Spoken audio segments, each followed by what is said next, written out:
A lot of times I'll be in a 200-mile run or something like that, and I'm all jacked up. Body's broken, mind's broken, spirit's broken. I start to say, what if I can pull this off?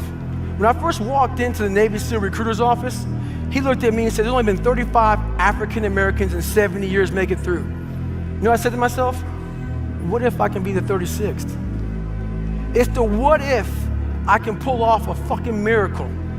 What if I can become someone that no one thinks I can be? And just me talking about that, I have the hair going up on my arms because it makes me just like, what if?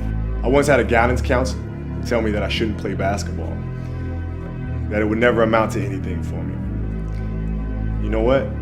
Much to your surprise, I took that counselor's advice. I took it and I used it to be the best basketball player I could be. His negativity towards me made me stronger. You can't stop people from trying to limit your dreams, but you can stop it from becoming a reality. Your dreams are up to you. I encourage you to always be curious, always seek out things you love, and always work hard once you find it. So with that, I'll let you carry on with your evening. I hope you enjoy your special night. Please know I'm thinking of you, supporting you, and encouraging you always.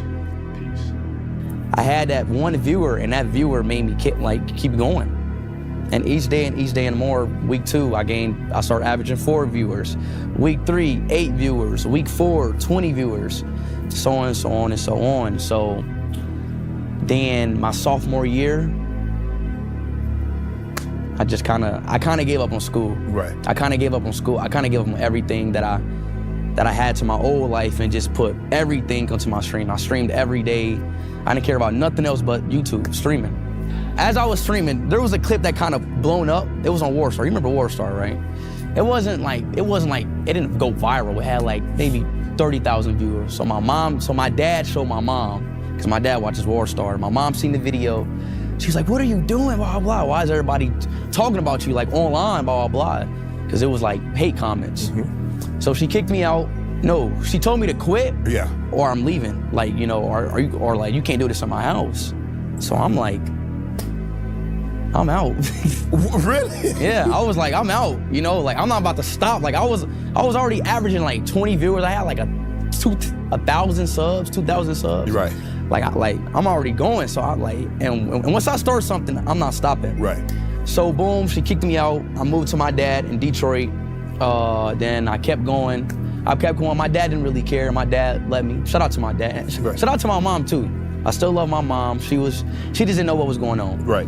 But anyways, I kept going in Detroit, and I got here. So I came home one day from working at a job called Ecolab where I sprayed for cockroaches. Made $1,000 a month, weighing 300 pounds. And I got home and I watched a show on Discovery Channel of guys carrying boats and logs, Navy SEAL training. And I decided to make a change in my life. And I called the recruiter up and he asked me these questions. He had to meet a certain age, like a certain height and weight limit. I was 6'1" and 300 pounds. He laughed at me. 7 other recruiters laughed at me. One recruiter finally said, come on in, I'm too busy to talk to you on the phone. He didn't know how much I weighed. I walked in the recruiter's office and he looked at me and he said, you're fat and you're black. I said I want to be a Navy SEAL. I didn't know there'd only been 35 African American Navy SEALs at that time in over 70 years. He said I basically had to lose 106 pounds in less than 3 months because of my age. I was getting too old.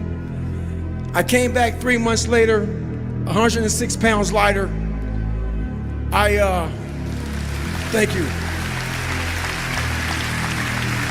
If you think the price of winning is too high, wait till you get the bill from regret. And then, boom, years go by, and I'm like, damn, bro, like 5, 6, 7 years went by, and this is still not working for me. Like, how much time am I gonna spend on this thing? Like, I reorganized my whole life for this thing, and it's still not working for me. Like when my friends went and got jobs that paid well, these like security jobs that got $20 an hour, I would instead volunteer. I would, and so I did, and so I needed to spend time on YouTube. I couldn't do nothing that would take away from YouTube. When I went to university, instead of going in the dorms, which looked way more fun, I got a townhouse with 4 other people because the internet sucked in the dorms. I had to be able to upload YouTube videos.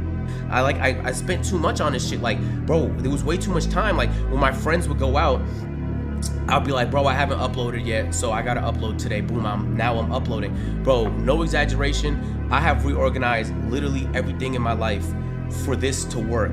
And I remember I was in my 3rd year in university. Nigga, I have goosebumps. I was in my 3rd year of university, bro, and it was summer. Nigga, I wasn't even going home for the summer because it was tough to record at home. So I was staying at uni on a ghost campus. Nigga, it was dumb empty. It was boring as fuck. But I would stay there because it was better for YouTube. Everything was, let me just, bro, I need this to work. I need this to work. This is what the fuck, bro. I knew what I wanted, bro.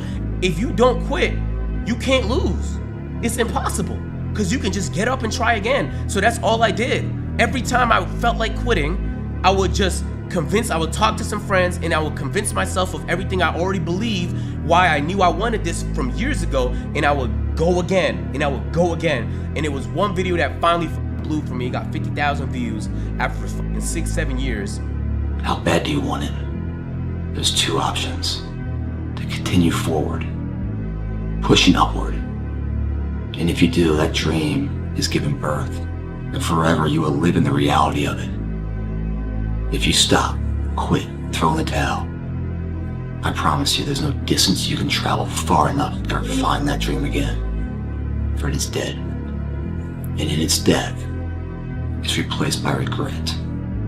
That's what it takes. To do anything successfully in life, you've got to want it as bad as you want to breathe.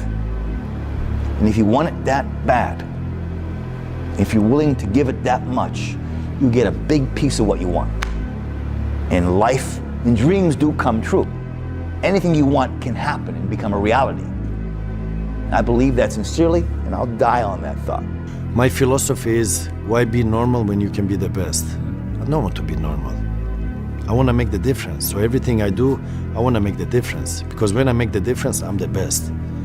And that is not arrogance, that is confidence. If I was to quit rapping and I said I want to go to the NBA, I would be in the NBA. No, you wouldn't. Yes. No, you wouldn't. Yes, I would. No, you wouldn't. Yes, I would. Why would you think you could make it to the NBA? Because I think I can do anything.